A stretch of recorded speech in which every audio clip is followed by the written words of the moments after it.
வணக்கம் நண்பர்களே, அனைவருக்கும் வணக்கம். மிக முக்கியமான ஒரு தகவல் ஒன்று நமக்கு கிடைக்கப் பெற்றிருக்கிறது. ஒரே ஒரு வார்த்தை, ஒட்டுமொத்த பாஜகவும் சுக்குநூறாக உடைத்த தமிழ்நாட்டுடைய முதலமைச்சர் பிரதிநிதித்துவத்தை இழந்ததா பாரதிய ஜனதா கட்சி.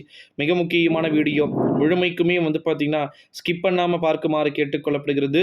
அவ்வளவுதான், சோலி முடிந்து விட்டது. பாஜக தமிழ்நாட்டில் இருக்கக்கூடிய பாஜகவையே பார்த்தீங்கன்னா, சொல்லி அடித்ததைப் போல அடித்து சுழன்றி காட்டியதை நம்மளால பார்க்க முடிகிறது. இந்த ஒரு சூழ்நிலையில தான் 2024ஆம் ஆண்டு நாடாளுமன்றத்துடைய தேர்தல் முடிவுகள் இதுவரைக்கும் யாருக்கும் இல்லாத அளவிற்கு பிஜேபிக்கு ஒரு மிகப்பெரிய ஒரு தோல்வியை கொடுத்தாலும் கூட, நம்ம இதிலிருந்து கத்துக்க வேண்டியது என்ன அப்படின்னா, தமிழ்நாட்டில் நீங்க ஏன்டா அடிச்சுக்கிறீங்க? எஸ்ஜே சூர்யா ஒரு பக்கம், திருச்சி சிவாவுடைய மகன் ஒரு பக்கம் அடிச்சுக்கிறாரு. அதற்கு பிறகு வானதி சீனிவாசன் ஒரு பக்கம் அடிச்சுக்கிறாரு. அண்ணாமலை ஒரு பக்கம் பார்த்தீங்கன்னா அடித்து கொண்டிருக்கிறார்.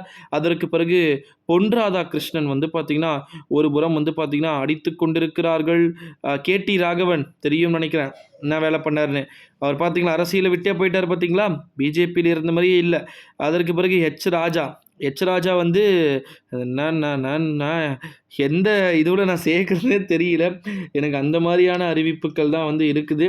காரணம் என்ன அப்படின்னு பார்த்தீங்கன்னா, நம்முடைய தமிழ்நாட்டை பொறுத்த வரைக்கும் பிஜேபி கால் ஊன்ற முடியாதுங்க. அதுதான் உண்மை.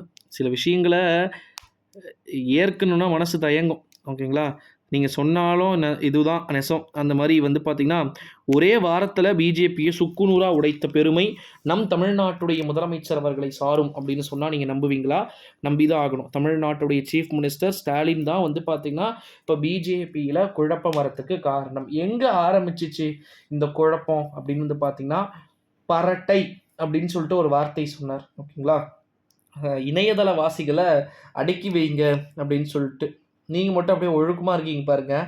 நீங்கள் ஃபஸ்ட்டு உங்கள் இடத்துல உங்களது ஃபஸ்ட்டு பாருங்கள், அதுக்கப்புறம் அடுத்த வீட்டுக்கு அதுவும் எட்டி பார்க்கலாம் அப்படின்னு சொல்லிட்டு நெட்டிசன்கள் எல்லாம் தமிழிசையை தொடர்ந்து கலாய்த்து கொண்டிருந்த ஒரு சூழ்நிலையில் தான் வெறியாயிட்டார் தமிழிசை அவர்கள். என்ன பண்ணாங்க, கொஞ்சம் ஓவராகவே வெறியாயிட்டாங்கன்னு நினைக்கிறேன். ஸோ அந்த கோவத்தை அண்ணாமலையின் மீது காமிச்சிட்டார். அண்ணாமலை அவர்கள் பெரிய ஆள் அப்படின்னு சொல்லிட்டு எதிர்பார்த்தாலும் கூட தென்சென்னை தொகுதியில் தோல்வியை கொடுத்தது அண்ணாமலைக்கு. அது எப்படிங்க கோயம்புத்தூரில் நிற்கிற அண்ணாமலை மட்டும் 3 லட்சம் வாக்குகள் எடுக்கலாம்? அப்போ அங்கே வேறு எதுவும் நடந்துருக்குதுன்னு அர்த்தம். அப்போ ஏன் தென்சென்னையெல்லாம் ஏன் 2 முக்குது, ஏன் 1 ஏன் முக்குச்சு அப்படின்னு சொல்லிட்டு அது ஒரு பக்கம் அவருக்கு கோபங்களை கொடுக்கலாம். மத்திய ஆளுநர் பதவியை விட்டு வெளியே வந்தவர் அவர். ஸோ ஓகேங்களா?